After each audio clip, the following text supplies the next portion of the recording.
La Russie cherche à reprendre une vie normale après la rébellion de Wagner ce week-end. Evgeny Prigojine, le patron de la milice paramilitaire, s'est exprimé hier. Dans la soirée, Vladimir Poutine, le président russe, a également pris la parole à la télévision pour réaffirmer son autorité et puis rassurer quant à la stabilité du pays. Bonjour Nicolas Tonev. Bonjour Fanny, bonjour à tous. Vous êtes le spécialiste européen de la Russie. Alors que faut-il comprendre de ces deux interventions ? Une tentative d'apaisement ? Le Kremlin veut reprendre les affaires en main ?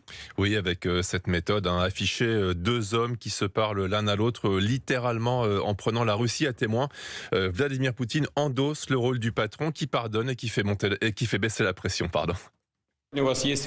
Aujourd'hui, vous avez la possibilité de continuer votre service pour la Russie en signant un contrat avec le ministère de la Défense ou d'autres structures militaires et de sécurité, ou de retourner à vos familles et proches.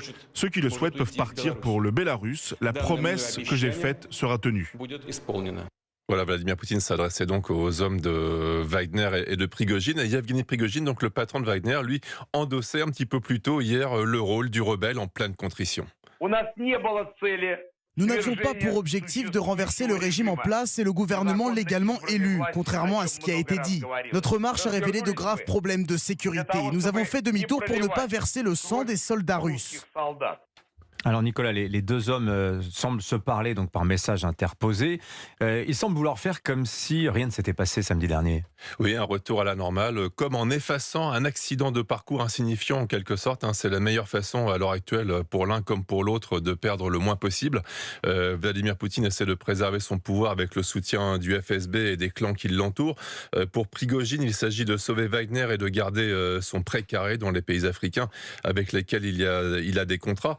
Mais il y a ces faits qui restent. Poutine a montré qu'il n'est pas invulnérable. La nécessité immédiate de la guerre l'a emporté, mais l'instabilité du régime a démontré. Et puis il y a un mystère. Yevgeny Prigojine n'est pas localisable, ce qui peut poser question. Est-ce volontaire de sa part ? Est-il en Russie, en Biélorussie ? Est-ce une entorse au pardon du Kremlin ?